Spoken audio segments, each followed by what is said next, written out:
ألم يعلموا أن الله يعلم سرهم ونجواهم وأن الله علام الغيوب.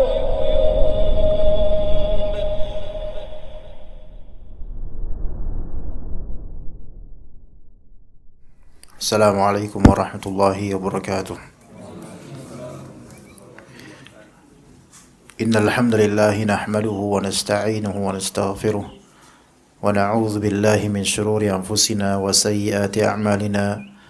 من يهده الله فلا مضل له ومن يضلل فلا هادي له. أشهد أن لا إله إلا الله وحده لا شريك له وأشهد أن محمدا عبده ورسوله لا نبي بعده.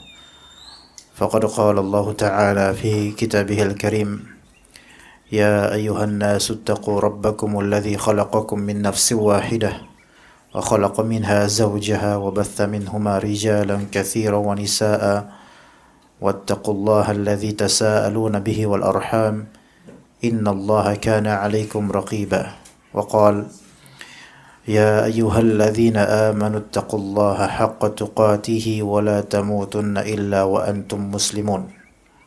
فإن أصدق الحديث كتاب الله وخير الهدي هدي محمد صلى الله عليه وسلم وشر الأمور محدثاتها وكل محدثة بدعة وكل بدعة ضلالة وكل ضلالة في النار. Ikhwah sekalian rahimani wa rahimakumullah. Kembali kita di majelis ini, majelis rutinan kita, membahas beberapa perkara yang disebut faktor-faktor penghalang dalam menuntut ilmu, atau bisa juga faktor-faktor penghalang ilmu untuk masuk ke qalbu, dari kitab Ma'alim fi Tariqi Talabil Ilm karya Syekh Abdul Aziz As-Sadhan hafizahullah ta'ala. Dan lebih spesifiknya pembahasan kita itu masalah adamul amal bil ilm, yaitu tidak mengamalkan ilmu. Jadi masalah yang mencakup ana dan juga antum. Pertanyaan besar untuk diri ana dan juga antum sekalian, yaitu tidak mengamalkan ilmu. Nanti insyaallah akan ana berikan rincian maksud dari tidak mengamalkan ilmu itu sendiri apa. Ya. Dikatakan oleh beliau hafizullah yang maknanya tidak mengamalkan ilmu merupakan salah satu sebab tidak berkahnya ilmu. Baik. Sebentar.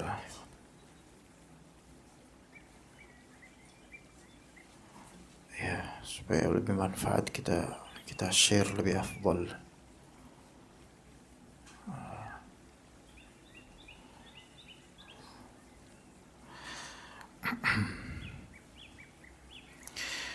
Tidak mengamalkan ilmu merupakan salah satu sebab tidak berkahnya ilmu. Ya, tapi perlu dipahami lagi maksud dari tidak mengamalkan ilmu yang tercela. Maksudnya ada tidak mengamalkan ilmu namun itu bukan tercela, dan ada tidak mengamalkan ilmu yang memang tercela, dan itu yang dimaksud dalam bab ini. Ya, tidak mengamalkan ilmu merupakan salah satu sebab tidak berkahnya ilmu. Bahkan merupakan salah satu sebab ditegakkannya hujjah atas pemiliknya. Apa maksud dari ditegakkannya hujjah atas pemiliknya? Yaitu akan dihisab di hari akhir nanti ilmunya dan aplikasinya. Itu maksudnya ditegakkan hujjah atasnya. Ilmunya akan dihisab, madza alimta wa madza amilta fih. Itu maksud dari ditegakkan atasnya hujjah padanya. Kamu tahu apa? Oh, saya tahu bahwasanya ini wajib. Kamu ngamalin enggak? Enggak ya Allah. Misalnya. Maka tertegakkanlah atasnya hujjah bahwasanya dia telah mengilmuinya, maka ditanyakan, kenapa kamu tidak mengamalkannya? Gitu, itu. Sehingga tidak ada lagi celah dia untuk beralasan. Ya. Males ya Allah, itu alasan duniawi ya, khalas dia akan mendapatkan konsekuensinya di akhirat. Atau saya tidak melakukannya karena gak enak sama fulan ya Allah. Itu akan ada konsekuensinya. Kecuali kalau dia punya uzur untuk tidak mengamalkan hal yang wajib tersebut. Misal sakit keras. Ya. Atau hal-hal lainnya. Ya. Allah Ta'ala telah mencela orang yang tidak mengamalkan ilmunya. Sebagaimana dalam firman Allah. Kabura maqtan indallahi an taqulu ma la taf'alun. Sangat besar kebencian di sisi Allah Ta'ala jika kalian mengatakan apa-apa yang kalian tidak kerjakan. Jadi ada karakter, kebiasaan berbicara sesuatu yang tidak ada pada dirinya dari perbuatan. Berbicara tapi dia sendiri tidak mengamalkan. Menyuruh tapi dia sendiri tidak berbuat. Dan dalam hadis juga disebutkan bahwa saya di neraka nanti ada sebagian insan yang bibirnya digunting-gunting dengan gunting dari neraka, dari api neraka. Ya, bahkan ditanyakan oleh orang-orang, bukankah engkau yang dulu menasihati kami, memberi mau'izah kepada kami? Dan ternyata dijawab olehnya, ya dulu aku adalah orang yang paling memberi kalian nasihat, tetapi aku yang paling melanggarnya. Ya. Berarti ini tidak mengamalkan ilmu yang dia tuturkan gitu. Ya. Maka tidak mengamalkan ilmu merupakan sebab utama tidak berkahnya ilmu. Ini penting, ikhwan. Tidak mengamalkan ilmu merupakan sebab utama tidak berkahnya ilmu tersebut. Ilmunya tidak berkembang. Bahkan boleh jadi di antara sebab ketergelinciran sebagian ulama atau sebagian dai, ketergelinciran dalam masalah akidah, manhaj, tauhid, atau bahkan fikih sekalipun. Di antara sebab utamanya adalah tidak mengamalkan ilmu. Iya, mengetahui bahwa hal ini benar tapi tidak dia amalkan. Maksudnya tidak dia terapkan untuk kehidupannya. Lebih memilih jalan yang batil atau menyimpang karena ada potensi dunia di dalamnya. Wassalamualaikum. Maka kalau misalnya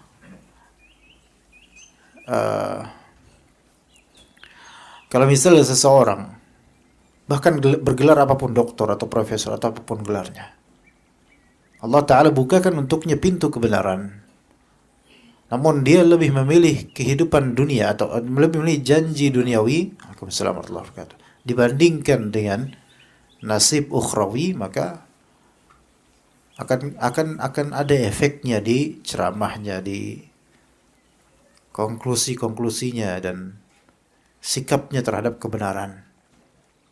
Ya. Belakangan ini Anda tanpa accidentally ikhwan. Dan Anda sering melihat dari seorang Gus ini. Ya. Gus ini terusannya antum tafsirkan aja sendiri, terserah antum. Mau Gus ini, Gus itu ya. Ya. Pokoknya adalah terusan dari Gus ini. Namanya bukan Gus doang soalnya. Itu mengatakan, dan ini bukan masalah kita mau nikah atau enggak, bukan. Tetapi accidental gitu loh.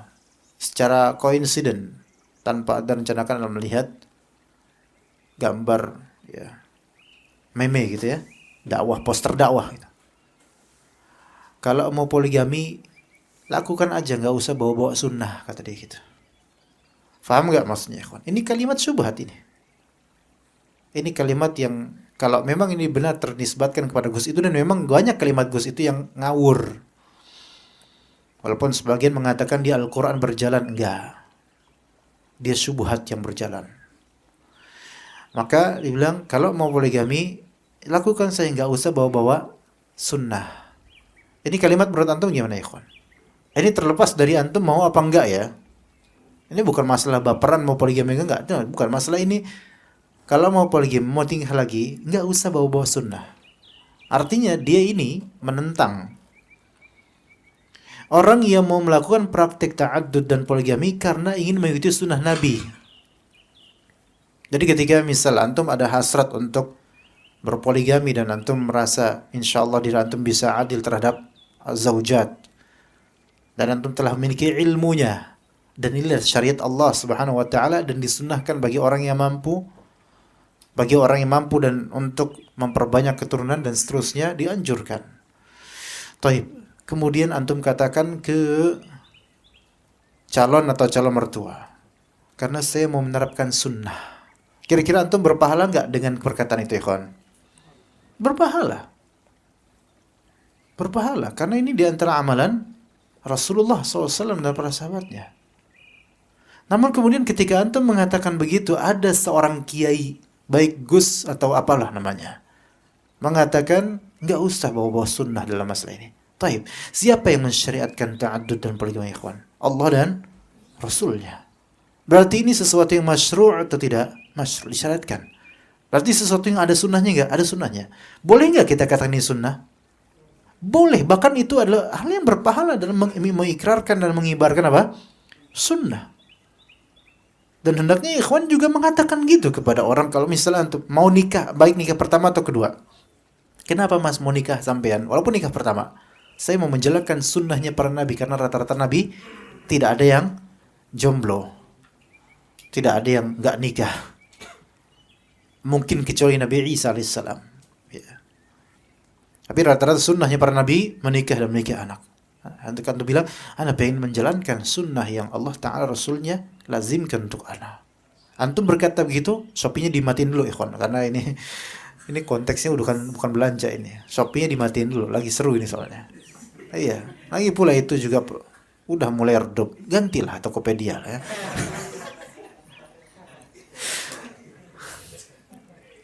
Karena ini bukan masjid ya, nggak masalah ya, musalla.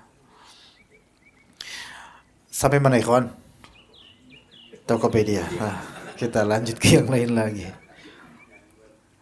Jadi ketergelinciran konklusi itu, ngawur dalam berpendapat, bahkan terkesan atau mungkin memang menentang sunnah, dan ada sikap sensitif terhadap para da'i sunnah atau terhadap sunnah itu sendiri.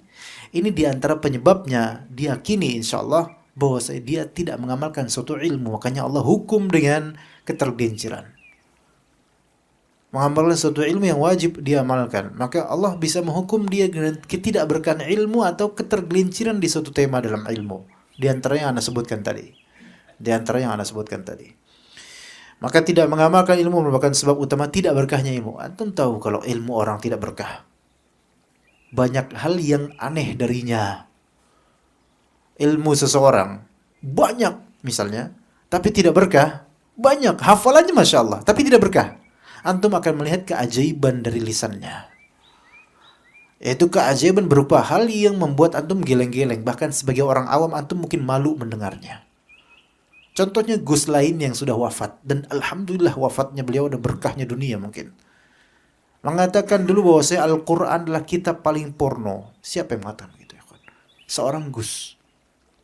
Nggak usah disebut, tapi terusannya nanti tersindir. Iya. Karena ini ada live streamingnya juga. Siapa tahu keturunannya nonton juga. Kan? Tahun 2000-an awal-awal mengatakan apa? Atau 2000-an pertengahan mengatakan apa? Al-Quran itu kitab suci paling porno. Kitab suci paling porno. Karena apa? Di dalamnya ada masalah apa? Rodha'ah, penyusuan. Di surat Al-Baqarah. Lihat. Ada masalah penyusuan berarti paling porno. Ngomong kayak gitu itu, kan? Itu kalau sekarang zaman medsos ngomong kayak gitu, udah hancur itu nama Gus tersebut. Tapi sehancur-hancurnya seorang Gus, ada syayatin dan syaitan yang membelanya. Dan juhala yang membela, pasti ada. Karena ketergelinciran itu selalu ada penikmatnya, insyaAllah. Ada. Karena tanpa penikmat, tanpa mengikut, maka dunia ini tenang, nggak ada kesesatan. Begitu. Lihat, ikhwan. Nggak berkah ilmu seseorang akan menghasilkan apa? Ketergelinciran dan keanehan pada diri orang tersebut. Meskipun pintar itu tidak cukup. Karena gerombolan si berat juga pintar kadang-kadang. Maling pintar, koruptor pintar. Tapi lihat berkahnya mana? Enggak, tergelincir mereka semua. Jadi pintar saja tidak cukup. Maka barang siapa yang mengandalkan da'i karena pinternya saja, bukan karena benernya dia, maka antum sebenarnya menilai sesuatu yang sesuatu yang sebenarnya hiasan. Karena pinter itu seringkali hiasan, bukan asas. Asas adalah ittiba, mengikuti kebenaran. Pintar itu ikutan. Pintar itu kemudian. Pintar itu bonus. Pintar itu kebaikan dari Allah. Tambahan. Iya. Contohnya, antum pintar apa enggak? Antum pintar apa enggak, ya, kawan? Belum tentu. Benar? Belum tentu juga. Lebih baik mana? Pinter tapi nggak bener atau bener nggak pinter? Nggak ada opsi C. Mana yang antum? Karena ana yakin antum bakal pilih yang C, pinter dan bener gitu kan. Mendingan bener walaupun kurang pinter. Tapi nggak mungkin orang kalau bener pasti pinter. Belum tentu. Belum tentu. Banyak orang biasa-biasa aja ilmunya tapi dia bener. Dan menuju kebenaran. Apa yang insya Allah itu benar dia ikuti. Dan sebaliknya, banyak orang pinter juga yang tidak mau ikut kebenaran. Gitu, ikhwan. Karena itu para salafus saleh adalah orang yang paling bersemangat dalam mengamalkan ilmu mereka. Tapi untuk rincian, ikhwan, namanya rincian, mengamalkan ilmu atau tidak mengamalkan itu dirinci maksudnya apa, ikhwan? Apakah seluruh dari ilmu itu kalau tidak diamalkan maka tidak berkah ilmu kita? Gitu loh. Atau ada rincian. Yang sahih adalah ada rincinya. Tidak mengamalkan ilmu yang menghasilkan ketidakberkahan ilmu itu ada konteksnya. Yaitu satu, ilmu tentang wajib atau haramnya sesuatu dan dia tidak menerapkannya pada dirinya. Ini satu. Ilmu tentang wajib atau haramnya sesuatu dan dia tidak menerapkan ilmu tersebut untuk dirinya. Ini, ya. Dia tahu itu wajib. Dia langgar. Dia tahu itu haram, dia langgar. Nah, ini satu. Yang disebut apa? Tidak mengamalkan ilmu dan tercela dengannya. Ini satu contoh, ya. Jadi ilmu tentang wajib, kewajiban atau keharaman sesuatu, namun tidak dia amalkan konsekuensinya dari ilmu tersebut. Yang kedua, ilmu tentang sunnah, bukan wajib, tentang sunnah, hal yang mustahab. Ilmu tentang sunnah tidak mengamalkannya disebabkan selalu malas atau tidak menyukai sunnah atau bahkan membencinya. Nah, ini juga termasuk tidak mengalami ilmu yang tercela. Ilmu tentang sunnah tidak mengamalkannya disebabkan apa, ikhwan? Malas, selalu malas. Bukan kadang-kadang malas. Kadang-kadang malas itu wajar. Selalu malas sehingga tanpa pernah sama sekali melakukan hal yang sunnah tersebut. Ini tercela, enggak berkah. Kemudian apa? Tidak suka dengan sunnah tersebut. Tidak suka di sini ada sisi apa ya? Apaan sih gitu? Apa ya? Nggak suka gitu loh. Beda antara nggak suka karena ya udah biarin aja gitu, saya nggak melakukan. Dengan nggak suka karena ada rasa tidak suka, rasa benci gitu loh. Nah, karena benci. Paham ya, kawan? Maka walaupun itu sunnah dan dia benci dengan sunnah tersebut, itu bisa berdosa. Bahkan seberapa kadar bencinya, kalau dia memang dia benci kepada sunnah tersebut dan kebenciannya itu sampai benci pada agama ini, pada sunnah tersebut, bisa kafir bahkan, dikhawatirkan. Ya, tadi apa? Yang kedua apa? Mengilmui tentang suatu sunnah tidak dia amalkan karena apa? Selalu malas. Dan tercontohnya, ya ikhwan, Al-Imam Ahmad bin Hanbal termasuk di dalam jumhur ulama yang tidak mewajibkan witir. Ya kan? Apa hukum witir di malam hari? Khilaf di antara ulama. Dalam mazhab Hanafi, witir itu diwajibkan. Dalam mazhab Hanafi, witir itu diwajibkan. Dalam mazhab Hanbali, Syafi'i, Maliki dan jumhur, witir itu apa hukumnya? Sunnah. Apa dalil Hanafiyah? Dalam mazhab Hanafiyah itu man lam yutir falaysa minna. Siapa yang tidak melakukan witir maka bukan termasuk golongan kami. Kata Nabi SAW itu. Dijawab oleh jumhur ulama bahwasanya hadis tersebut dhaif. Hadis tersebut dhaif, maka tidak bisa dijadikan hujjah kewajiban salat witir. Taib. Kita ikut pendapat jumhur, termasuk Imam Ahmad berpendapat bahwasanya witir apa? Sunnah. Tetapi dalam mazhab Imam Ahmad bin Hambal sendiri ada dua riwayat dari Imam Ahmad akan hukum witir. Satu riwayat pendapat Imam Ahmad mengatakan itu sunnah, dan satu pendapat Imam Ahmad mengatakan bahwasanya itu wajib. Jadi Imam Ahmad sendiri punya dua fatwa tentang masalah witir. Entah mana yang lebih dulu, wallahu alam. Tapi mazhab resminya Imam Ahmad adalah sunnah, bukan wajib. Mazhab resminya, mazhab masyhurnya dalam mazhab Hanabilah. Taib, kita ikuti itu.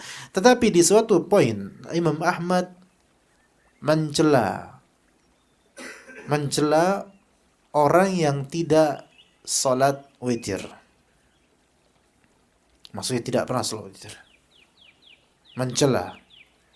Bahkan disebut orang ini bisa dikategorikan bisa saja orang ini orang yang su, yaitu rajulun su, yaitu orang yang jelek, mendekati fasik. Kenapa? Karena tidak menunaikan apa? Salat witir. Qiyamul lail atau misalnya. Bagaimana ini? Bukankah pendapat yang masyhur atau mazhab masyhur Imam Ahmad bahwasanya witir itu sunnah? Kenapa orang bisa tercela karena meninggalkan suatu sunnah? Ya, ini pendapat salah satu Imam Ahmad bahwa itu wajib, tapi itu bukan pendapat yang masyhur. Pendapatnya tetap sunnah. Tetapi di sini apa? Kata Syekh Utsaimin dalam penjelasan beliau menjelaskan kitab Al-Usul min Ilmi Al-Usul, dalam kitab Syarah Al-Usul min Ilmi Al-Usul oleh beliau, Syekh Utsaimin menjelaskan boleh jadi itu disebabkan witir itu sahal yasir, mudah sebentar, ya kan ya witir ya. Hatta antum satu rakaat bisa enggak ikhwan? Bisa. Baik. Seseorang ketika dia tidak pernah melakukan itu atau jarang melakukan itu menunjukkan apa? Dia meremehkan sunnah yang kecil ini. Padahal pahalanya besar. Maka ada bentuk apa ikhwan? Ada bentuk kemalasan yang berlarut akan sunnah ini. Maka ketika seseorang mengetahui suatu ilmu sunnah tidak wajib, dan dia malas, tapi malasnya berlarut akan sunnah tersebut, dia bisa tercela dengannya karena tidak mengamalkan ilmu ini. Bentuk tidak mengamalkan ilmu yang tercela. Faham ikhwan tafsirnya? Adapun kalau malas sekali-kali, itu ya semua dari kita kan kayak gitu ya ikhwan ya. Sekali-kali malas, misalnya ba'da salat wajib antum tidak zikir ba'da salah. Misalnya, itu sunnah atau wajib? Sunnah. Kadang antum lakukan, kadang enggak. Kira-kira antum tercela enggak? Enggak tercela, fadhal.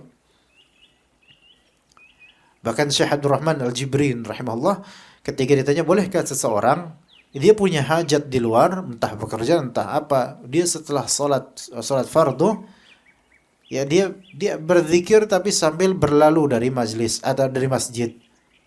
Lagi berjalan dia sambil zikir, Allahumma la mani'a lima a'taita la ilaha illallah wa la syarikalah. Sampai ke mobilnya, dia dari mobil melanjutkan zikir ba'da shalah. Boleh kayak itu? Karena ada hajat. Kata walahu dzalik, boleh bagi kata Syekh Jibrin rahimahullah. Taib. Tapi ketika seseorang dia tidak pernah zikir pagi petang, padahal dia tahu bukunya ada, dia tahu bukunya punya, dikasih sama ustadznya, atau dia pernah beli sendiri, atau dia tahu tapi nggak pernah zikir pagi petang, bukan karena masyghul, bukan karena sibuk, tapi malas, selalu malas, maka dia bisa tercela nggak? Bisa, karena kemalasan yang berkepanjangan. Gitu ya ikhwan ya. Iya, maka walaupun sunnah, antum tidak tercela dengan tidak menunaikannya. Tetapi ketika antum tidak pernah menunaikannya disebabkan malas yang berlarut, maka antum tercela dengan itu dan masuk dalam kategori enggan mengamalkan ilmu, walaupun cuma sunnah. Lebih-lebih ketika antum tidak mengamalkan ilmu sunnah ini disebabkan antum membencinya, maka ini bisa berdosa besar, bahkan khawatirnya bisa menjadi kufur karena membenci agama yang Allah Ta'ala dan Rasulnya turunkan. Begitu. Iya. Anggaplah anggap jenggot itu sunnah. Taib. Maksud sunnah di sini adalah bukan wajib. Oke, anggap ya, taib ya. Oke. Antum tidak mau berjenggot kenapa, ikhwan? Misalnya. Kalau malas berjenggot, ya kenapa malas? Pasti faktor dunia. Entah karena pandangan orang, entah karena kebiasaan dan seterusnya. Tapi kalau misalnya antum tidak mau berjenggot karena membenci sunnah jenggot, ngapain sih Islam ngatur-ngatur jenggot, itu berdosa antum. Gitu ya, anggaplah jenggot itu sunnah, anggap ya. Tapi kalau jenggot itu wajib, antum nggak boleh berkilah ya. Taib. Jadi itu rinciannya ya kawan. Tadi bukan berarti semua ilmu itu yang kita pahami itu harus ditunaikan segera, karena ilmu itu beragam. Ada ilmu yang memang wajib ditunaikan, yaitu ilmu tentang wajib dan haram, ya kan? Ada ilmu yang sunnah, dan ada ilmu yang mungkin bisa wajib, bisa sunnah, namun antum tidak berkonteks untuk mengamalkannya. Paham ya kawan? Antum tidak berkonteks untuk mengamalkannya. Ana ulangi. Ada ilmu mungkin tentang wajib atau sunnah bermanfaat, tapi antum tidak berkonteks untuk mengamalkannya. Apa contohnya? Ilmu tentang perbudakan. Antum mempelajari tentang ar-riqaq, al-ubudiyah, ya, yaitu tentang perbudakan. Ada di fikihnya, kita fikih ada. Antum pelajari itu. Tapi antum wajib nggak mengamalkannya sekarang? Anak anggap pembantu anak budak anak. Ya antum dol, yaitu sesat lah jadinya. Iya. Gimana? Atau misalnya antum mempelajari kitab al-buyu', yaitu tentang jual beli. Nah, antum bukan penjual, bukan pembeli. Misalnya, di sini antum mempelajari kitab atau bab misalnya al-ijarah, sewa menyewa. Al-ijarah ini luas banget. Kita semua mungkin mengamalkannya. Enggak, tentang apa ya? Tentang misalnya ini al-musaqat dan al-muzara'ah, yaitu tentang sewa pohon, sewa ladang gitu ya. Antum pelajari itu. Ya. Alhamdulillah antum dapat faedah darinya. Antum tahu hukum-hukum tentang sewa pohon, sewa ladang, zakat pertanian ya. Tapi antum adalah PNS dan kerjanya antum sebagai guru matematika. Nggak nyambung. Keseharian antum berkutat di matematika saja. Antum nggak ada investasi tentang pertanian, antum nggak ada jual beli pertanian, nggak ada. Pertanyaannya, apakah antum wajib untuk berinvestasi pertanian di sini? Ya nggak wajib, walaupun antum punya ilmunya, enggak? Nah, itu. Antum mempelajari tentang haji dan umrah dari A sampai Z, tentang haji dan umrah, masya Allah. Sampai antum faham betul-betul videonya antum tonton, tapi antum adalah orang paling kere satu Jati Bening. Nggak bisa haji, apalagi bahkan umroh nggak bisa. Pertanyaannya, wajib nggak atas antum sekarang untuk haji? Apakah antum wajib untuk mengamalkan lempar jumroh sekarang?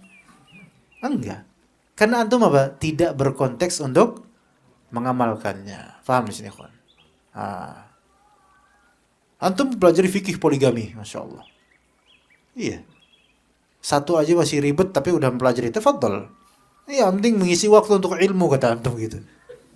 Walaupun belum bisa mengamalkan, yang penting bisa bertamanni, yaitu mengandai-andai. Ya. Mumpung kitabnya bahasa Arab dan istri nggak bisa bahasa Arab. Nah. Ya, karena kalau kitab terjemahan pasti tahu tuh. Antum pelajari dari A sampai Z. Di antara hukumnya adalah berbuat adil terhadap sesama istri dan seterusnya, maskannya, tempat tinggalnya, pakaiannya dan seterusnya. Pertanyaannya adalah, apakah antum wajib untuk menyewa rumah kedua padahal antum gak mau poligami? Terus Ustaz bilang, antum gak mengamalkan ilmu, antum tahu antum harus punya, tapi kan anda gak berkonteks gitu ya. Faham di sini, kawan? Antum gak harus membeli baju dua pasang, dua pieces. Satu buat istri pertama, satu buat istri gaib. Hah? Enggak kan? Kenapa? Karena antum tidak berkonteks untuk mengamalkannya, walaupun itu ilmu. Faham ya di sini insyaallah, ya. Ah. Kemudian antum mempelajari fikih tentang wudu bagi orang yang diperban, tangannya, kakinya, atau tempat-tempat spot-spot bagian tubuh yang wajib dibasuh wudu. Antum pelajari itu tentang perban dan seterusnya. Bagaimana fikihnya, bagaimana tayamumnya. Bagus nggak ya? Boleh kan ya? Bagus itu mempelajari itu, masya Allah bagus. Karena suatu saat mungkin ada yang mengalami gitu. Apakah setelah antum mempelajari fikih tentang perban dan seterusnya, antum harus segera kecelakaan sekarang? Kemudian diperban gitu? Enggak. Kenapa? Karena antum tidak berkonteks untuk mengamalkannya. Oke, ini harus difahami ya, ya. Dan ilmu-ilmu seperti ini yang antum tidak berkonteks untuk antum amalkan segera, itu tidak wajib untuk antum amalkan. Walaupun dalam tertera di kitabnya hukumnya wajib misalnya. Hukum berbuat adil antara anak wajib nggak? Wajib, sementara antum belum punya anak. Kira-kira antum harus mengamalkannya nggak? Ya belum. Nunggu kapan? Ntar pas punya anak lebih dari satu. Iya. Baik, kita mulai di sini sebagai contoh di antara salaf kita, sahabat yang mulia Abdullah bin Mas'ud, beliau pernah berkata, "Kana ar-rajulu minna idza ta'allama 'ashra ayatin lam yujawizhunna hatta ya'rifa ma'anihinna wal 'amala bihin." Kana ar-rajul minna, dahulu seorang dari kami. Lihat dan pahami kalimatnya. Dahulu seorang dari kami jika mempelajari 10 ayat, 10 ayat, lam yujawizhunna, maka ia tidak akan melampauinya hatta ya'rifa ma'anihinna wal 'amal bihin, sampai dia betul-betul mengetahui maknanya dan mengamalkannya. Tapi ini potret salah satu dari salaf kita. Pertanyaan ana, apakah metode belajar kita wajib seperti ini? Enggak. Harus 10 ayat dulu. Amalin dulu. Nggak boleh tambah lagi. Kecuali setelah engkau mengamalkannya. Kenapa tidak wajib? Pertama, ini bukan ijma' salaf. Ya. Ini bukan ijma' salaf. Kedua, lihat lafalnya. Kana rajulu minna. Ada seorang pria dari kami. Berarti bukan banyak. Seorang pria aja. Nggak wajib. Iya. Makanya sebagian ulama mengatakan bahwasanya menempelkan kaki dengan kaki dalam rapatnya shaf, rapat itu bahasa kita. Dalam dikata Rasulullah SAW bukan rapat, istau, ya, sawu sufufakum dan semisalnya, samakan, ratakan. Nah, ada seorang sahabat bilang, kana rajulu minna, seorang dari kami menempelkan kakinya ke sampingnya. Apakah semua sahabat? Tidak. Berarti seorang dari sahabat. Makanya sebagian ulama mengatakan untuk sampai rapat nempel itu tidak lazim, tidak wajib. Tapi yang wajib adalah apa? Istiwa. Lurus. Dan mizan istiwa itu di mana, ikhwan? Di mata kaki dan pundak. Apa ini mana? Bahu ya? Apa pundak? Itulah pokoknya antum tahu. Begitu. Ya, maka dikatakan oleh sebagian ulama bahwasanya merapatkan mata kaki, ikhwan, itu wasilah, bukan ghayah. Apa wasilah? Sarana, bukan tujuan. Artinya ketika antum meninggalkan sarana tersebut tapi sudah sampai tujuannya yaitu lurus, maka khalas sudah, antum menunaikan apa? Kewajiban. Faham itu sampai sini? Coba sekarang ilsaq al-ka'ab bil-ka'ab, yaitu ilsaq artinya menempelkan mata kaki dengan mata kaki. Pertanyaannya, really antum menempelkan mata kaki? Enggak. Ya kan? Ya oke lah, nempel kakinya sedikit ya. Oke. Ini nempel bahunya, alhamdulillah, enggak masalah. Tapi yang jadi wasilah itu, tujuannya apa? Supaya lurus.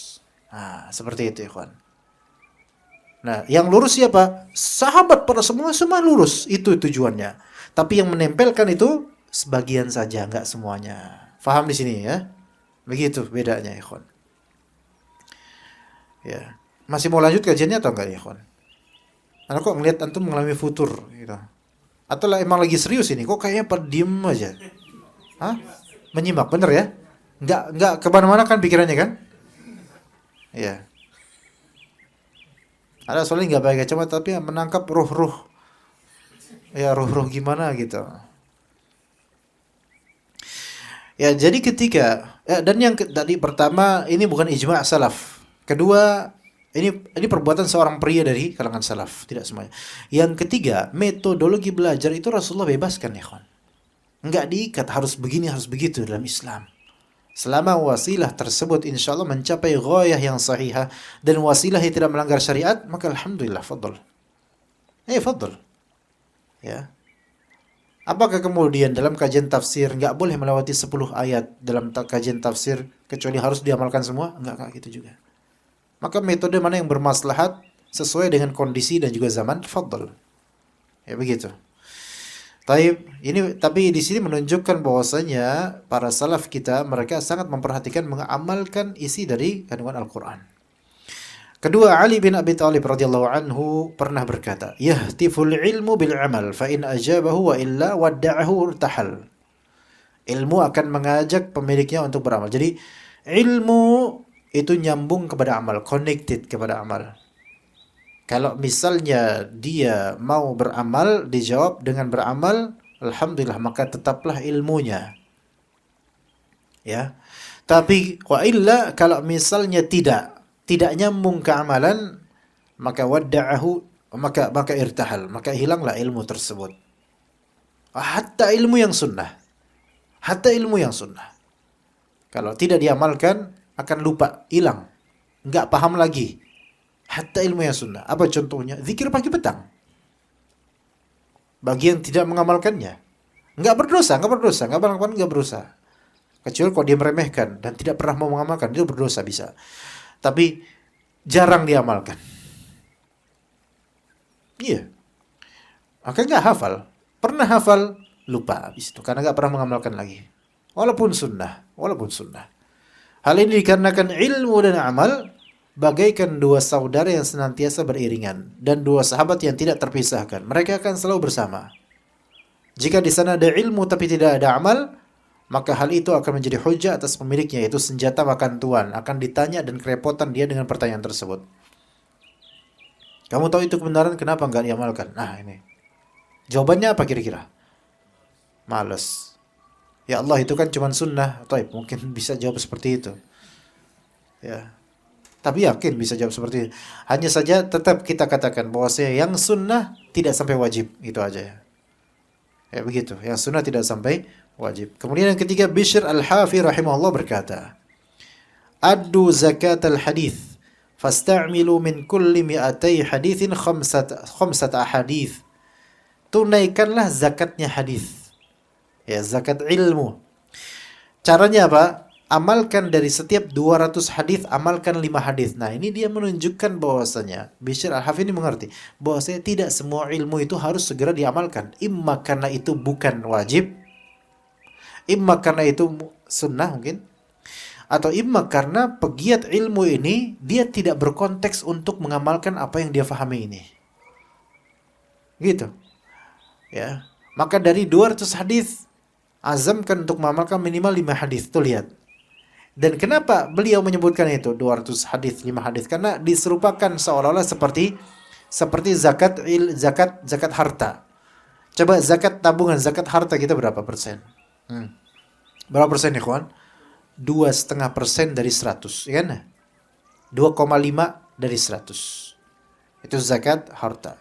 Tapi zakat ilmu kalau ditakar di sini 200 hadis 5 saja. Berapa itu, ikhwan? 5 dari 200 itu berapa, ikhwan? Anda nggak paham matematika, benar? 2,5? 2,5. Maka dikiaskan seperti zakat harta. Ya. Zakat ilmu itu 2. Zakat ilmu itu ada 2. Imma bil amal, imma bita'lim.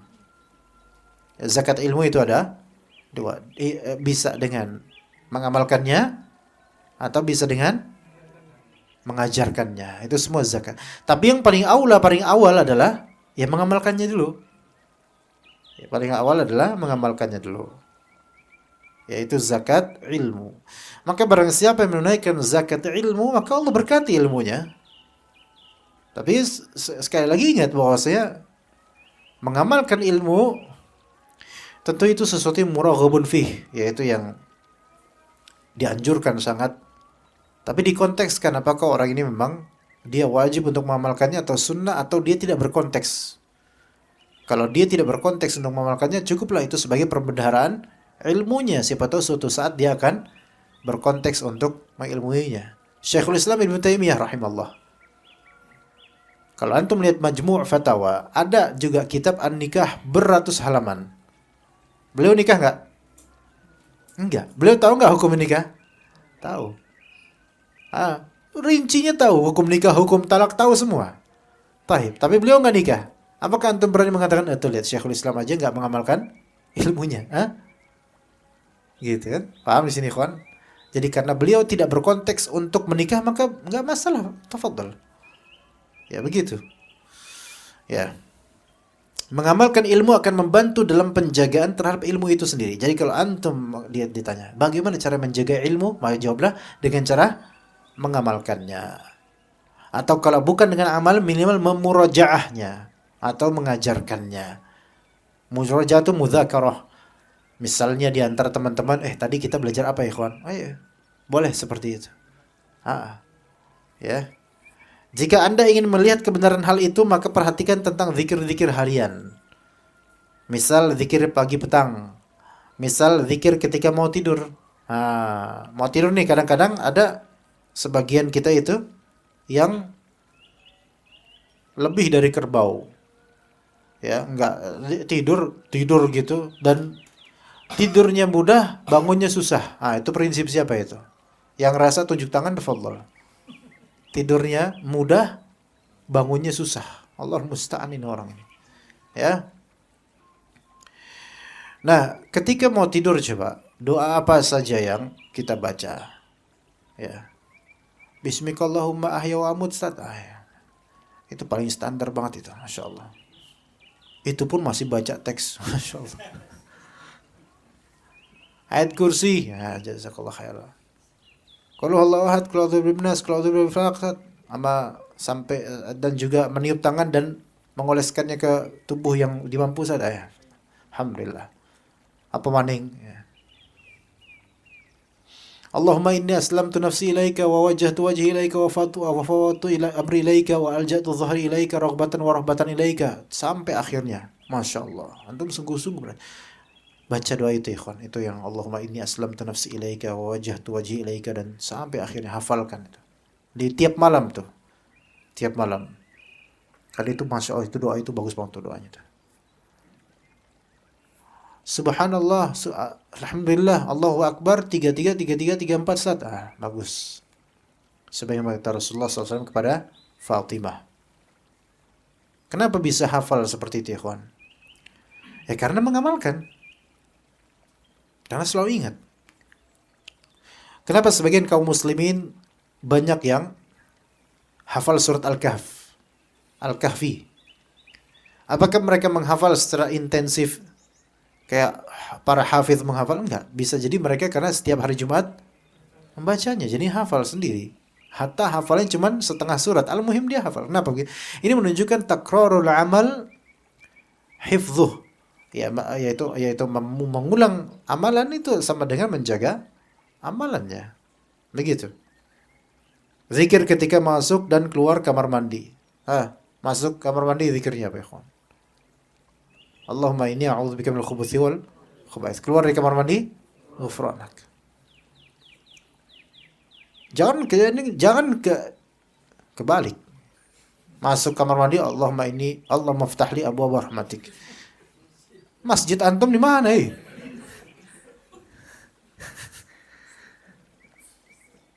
waktu di pesantren dulu anak nggak sadar ya. Temen anak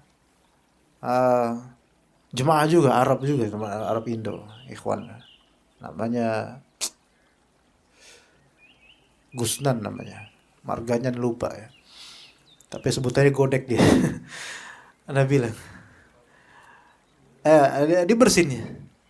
Haji. Bilang apa dia? Alhamdulillah. Ana jawabnya lupa. Waalaikumsalam. Ana lupa. Kadang-kadang kita kelupaan gitu. Jawabnya kan ya rahmukallah. Ya. Atau masuk rumah atau zikir-zikir lainnya. Seandainya seseorang ingin menghafalnya tentu bisa saja, namun pada suatu waktu kelak dia akan lupa. Antum menghafalkan bisa. Tapi ketika antum tidak mengamalkan, nanti pada waktunya antum akan lupa, terkikis oleh waktu, ya. Seandainya dia mengamalkannya, maka zikir tersebut akan tetap kokoh pada dirinya. Maka bertambah kokohnya ilmu sekadar dengan pengamalannya terhadap zikir-zikir tersebut. Gimana ya, kawan? Kita lanjut kajian atau komat aja tuh, gimana ya, kawan? Masih ada sih sisanya. Hah? Muttafaq alaih, bersepakat untuk diteruskan? Al-Imam Az-Zahabi rahimahullah berkata tentang keadaan pada masanya. Adapun pada zaman ini tidaklah tersisa ilmu yang sudah sedikit ini kecuali hanya sedikit. Jadi pada zaman ini ilmu itu makin sedikit. Menurut Imam Az-Zahabi. Jadi zaman seperti ini Imam Az-Zahabi itu ulama abad ke-8 Hijriah. Sekarang abad 15 Hijriah, ya. Tidak tersisa ilmu ini sedikit, tersisanya sedikit lagi, dan yang sisanya itu terdapat pada orang yang sedikit. Dan dari orang yang sedikit yang punya ilmu yang sedikit ini, yang mengamalkannya itu pun lebih sedikit lagi. Faham gak, ikhwan? Ilmu ini itu sedikit. Ilmu Allah tentu tak terbatas, tapi ilmu ini itu sedikit. Dan ilmu yang sedikit ini hanya ada pada orang yang sedikit, itu ulama. Dan ulama yang sedikit ini, yang mengamalkan dari ulama yang sedikit ini, itu juga lebih sedikit lagi. Maka cukuplah Allah Ta'ala sebagai baik pelindung kita. Ya, antum jangan kemudian, aku mah apa atuh, kata antum. Udah bukan ulama, bahlul lagi, gitu kan. Khalas lah, udah. Maka kemudian hujah kita, antum kenapa enggak mengamalkan ilmu? Berkata Imam Az-Zahabi rahimahullah, ilmu ini sedikit, hanya ada pada orang yang sedikit. Yang sedikit itu pun belum tentu mengamalkan, apalagi ana. Gitu. Akhirnya berhujjah dengan kebahlulannya, ya. Maka cukuplah Allah Ta'ala sebagai baik pelindung. Itu perkataan Imam Az-Zahabi, beliau katakan pada abad ke-8 Hijriah, karena beliau ulama abad 8 Hijriah, tahun 700-an. Lantas bagaimana lagi dengan zaman kita sekarang? Maka wajib bagi setiap orang dari kita untuk selalu berbaik sangka, husnudzan kepada Allah, dan bersungguh-sungguh terhadap dirinya untuk beramal. Apa maksud dari husnudzan kepada Allah? Apa maksud dari husnudzan kepada Allah dalam masalah ini? Maksudnya apa, ikhwan? Bersungguh-sungguh dan bersungguh-sungguh terhadap dirinya untuk beramal. Berhusnudzan kepada Allah bahwasanya Allah Ta'ala akan menyelamatkan dirinya dari azab. Tapi harus punya ikhtiar, yaitu bersungguh-sungguh dalam beramal. Jadi jangan mengatakan, udahlah aku mah apa tuh yang tadi disebutkan Imam Zahabi, sedikit. Gak mungkin lah aku masuk ke dalam jajaran ulama. Ulama aja belum tentu ngamalin, apalagi yang awam kayak saya. Udahlah. Ini gak boleh seperti ini. Ini putus asa akan rahmat Allah. Wajib atasnya husnudzan kepada Allah bahwasanya Allah akan membimbingnya, tapi dia harus apa? Berusaha. Allah Ta'ala maha lembut terhadap para hambanya. Jadi kita tuh gak boleh sebagai orang awam kemudian menzuhudkan diri kita dari ilmu dan amal. Gak boleh. Lanjut nuntut ilmu. Amalkan yang wajib, jauhi yang haram. Amalkan yang sunnah, gitu kan. Allah Ta'ala maha lembut terhadap para hambanya. Dia memberi kepada orang yang dia kehendaki. Dan dia maha kuat lagi maha perkasa. Wahai saudaraku, sesungguhnya ilmu yang telah Allah berikan kepada kita perlu untuk dikeluarkan zakatnya. Mengeluarkan zakat harta adalah dengan mengeluarkan 2,5% dari jumlahnya. Adapun zakat ilmu adalah dengan mengamalkan dan mengajarkannya. Sebagaimana dikatakan oleh Syekh Muhammad bin Abdul Wahhab rahimahullah, ketahuilah, semoga Allah merahmatimu, bahwa wajib bagi kita untuk mendalami 4 masalah, yaitu pertama, mencari ilmu. Kedua, beramal. Ketiga, berdakwah. Keempat, bersabar dalam menghadapi segala rintangan dalam menuntut ilmu, mengamalkannya, dan mendakwahkannya. Seberapa banyak ilmu yang telah Anda keluarkan zakatnya, maka sebanyak itu pula Allah Ta'ala akan membalas Anda dengan kebaikan dari arah yang disangka-sangka. Nah ini, ikhwan. Ah, ah. Seberapa banyak ilmu yang telah Anda keluarkan zakatnya, sebanyak itu pula Allah Ta'ala akan membalas Anda dengan kebaikan dari arah yang tidak disangka-sangka. Baik kebaikan Allah tersebut berupa ilmu yang ditambah oleh Allah, atau kebaikan lainnya dari dunia. Iya. Maka boleh jadi misalnya ada seorang da'i yang mengajar menunaikan zakat ilmu dan ikhlas, dunia tercukupi. Antum jangan mencak-mencak. Wah, ini da'i ini. Jangan mencak-mencak. Antum tidak tahu. Mungkin karena dia ikhlas, kemudian orang-orang kemudian apa? Banyak menolongnya, membantunya, menyokong untuknya, dan seterusnya untuk maslahat dunianya. Sehingga dia tidak perlu lagi ngapa-ngapain karena udah dapat kebaikan dari Allah melalui orang-orang ini. Mungkin, walaupun itu bisa menjadi fitnah buat dia. Tapi siapapun dari kita ikhwan, orang awam seperti kita, ketika mengamalkan suatu ilmu akan ada balasan dari Allah Ta'ala. Baik berupa ilmu yang bertambah, keyakinan jiwa, ketenangan diri, sikap insaf, atau keinginan bertaubat, atau rizki yang dari arah yang tidak disangka-sangka. Boleh jadi ikhwan. Kadang-kadang seseorang itu tiba-tiba dia bertaubat dan kembali ke Allah gara-gara apa? Dia mengamalkan ilmu. Contoh. Ya, contohnya. Suatu ketika antum naik motor. Kemudian antum melihat ada seorang manusia yang semisal antum manusia juga gitu kan. Dia juga naik motor. Udah selesai gitu aja ceritanya. Tapi ternyata standar dia masih belum dinaikin, ya kan? Ya kan bisa bahaya buat dia. Maka antum teringat firman Allah Ta'ala, wa ta'awanu 'alal birri wat taqwa, misalnya. Ya, saling menolong, ya, mengingatkan gitu. Maka kemudian antum apain? Jangan antum tendang, ya. Antum apain? Mas, standar. Ya kan? Gitu kan seharusnya kan gitu ya. Mas, standar gitu, ngingetin standarnya. Insya Allah mas-mas itu ngerti maksudnya. Nggak mungkin dia bikin standar. Oh, pulpen standar. Nggak mungkin ngomong kayak gitu kan. Pasti standar motor. Akhirnya, oh iya makasih mas. Berbuat baik nggak itu? Berbuat. Allah yuhibbul muhsinin. Antum ingat dalil-dalil itu tuh. Berarti antum mengamalkan ilmu kan? Setelah itu antum ngerasa apa pada jiwa antum? Masya Allah, kok saya orang baik ya? Saya baik banget ya. Gitu. Akhirnya ngerasa, ya Allah tenang gitu rasanya. Ya Allah, alhamdulillah gitu saya. Mulai kemudian merasa husnudzon kepada Allah, akhirnya teringat Allah, teringat kebaikan Allah. Tuh bisa aja kayak gitu loh. Kemudian itu sebagai balasan dari Allah akan kebaikan antum mengamalkan ilmu. Gitu. Ya. Ya, contoh lain misalnya ketika antum pas qad qamatis shalah, antum berdiri salat jemaah gitu kan. Samping antum ikhwan ada yang nawarin antum parfum misalnya. Ayo fadhil. Parfum mana? Pakai. Buat antum. Parfumnya aroma oud dan antum enggak suka. Karena enggak dikasih semuanya gitu. Antum pakai, yo Allah ini aroma selama ini anak jauhi. Tapi karena ada hadis Nabi SAW, kalau ditawari minyak wangi jangan nolak ya. Maka antum lebih memilih mengamalkan ilmu, ya kan ya, dibandingkan perasaan. Pakai bismillah dah. Allahu Akbar. Kemudian boleh jadi sholat antum lebih khusyuk. Iya. Gak enak baunya nih. Gak enak. Lebih khusyuk karena apa? Ini pasti karena dosa saya Allah hukum dengan ketidakenakan ini. Bisa jadi kan? Atau mungkin baunya gak enak, udah biarin aja lah, cuek. Tapi mungkin Allah beri hidayah kemudian di arah yang gak sangka kemudian. Mungkin ada hikmahnya, ada kejadian yang membuat antum tuh taubat kepada Allah. Bisa jadi, ikhwan. Jadi mengamalkan ilmu, walaupun secuil seperti itu pasti ada berkahnya pada waktunya. Begitu ya, ikhwan. Ya. Wa may yattaqillaha yaj'al lahu makhraja. Barang siapa bertakwa kepada Allah, niscaya dia akan membukakan jalan keluar baginya.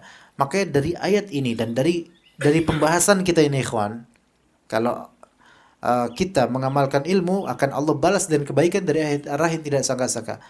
Wa may yattaqillaha yaj'al lahu makhraja. Siapa yang bertakwa kepada Allah, niscaya dia akan membukakan jalan keluar baginya. Maka setiap kalau kita misal ada kesulitan, kegambangan hati, keterbingungan jiwa, maka coba perhatikan bahwa itu boleh jadi karena kita tidak mengamalkan ilmu. Maka ketika seseorang lagi kebingungan, muhasabah. Dia mikir, kenapa saya jadi bingung begini?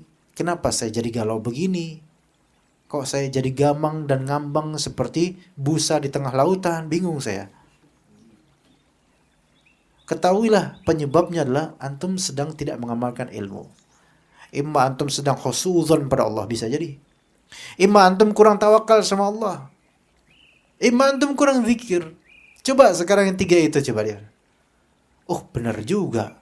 Anak gamang karena apa? Karena anak gak husnudzon sama Allah, kurang percaya sama Allah. Oh benar juga karena tawakal anak malah ke manusia, enggak ke Allah. Inilah penyebab anak. Karena kata Nabi SAW, man ta'allaqa bi ghairillah wukilat, man ta'allaqa bi syai'in wukila ilaih. Barang siapa yang bergantung pada sesuatu, maka akan Allah jadikan apa? Dia ketergantungan dengannya. Dan ketergantungan terhadap makhluk itu ketersiksaan tersendiri, ikhwan. Tersiksa antum kok bergantung pada makhluk. Karena antum mengharapkan dari pihak yang lemah. Ada orang tenggelam. Ketika orang tenggelam, dia akan memegang apapun sekalipun itu yang dipegang lemah. Enggak? Misalnya ada lilipet. Lilipet itu apa, ikhwan? Lilipet, teratai. Ya? Teratai. Apalagi itu yang tumbuhan-tumbuhan di air tuh. Eceng gondok, coba. Lebih kuat mana, eceng gondok atau antum? Lihat eceng gondok aja, pas dia mau tenggelam, nggak megang antum. Antum malah megang eceng gondok. Karena apa? Tenggelam, kelep. Apa yang bisa dipegang? Padahal itu lemah. Begitulah. Kalau kita lagi kesulitan, kebingungan, bersandar pada makhluk. Yang dia juga lemah. Bukan bisa jadi lemah daripada kita. Makin galau, maka amalkan tuh yang kedua. Tawakkal 'ala Allah. Ya. Wa tawakkal 'alal hayyil ladzi la yamut. Bertawakallah kepada yang maha hidup yang tidak akan mati. Amalkan ilmu itu, tenang antum. Allah akan berikan ketenangan. Dan juga lain-lainnya, ya. Dan juga lain-lain. Wa may yattaqillaha yaj'al lahu makhraja. Pokoknya kalau antum mengamalkan ilmu, ada jalan keluar insyaallah taala. Begitu. Tapi tidak ada pertanyaan ya. Tapi nggak usah ada yang bertanya. Kita cukup sampai sini aja karena udah agak malaman ya. Wassallallahu ala nabiyina Muhammad wa ala alihi wa sahbihi ajma'in. Subhanakallahumma bihamdika asyhadu an la ilaha illa anta astaghfiruka wa atubu ilaik. Wassalamualaikum warahmatullahi wabarakatuh.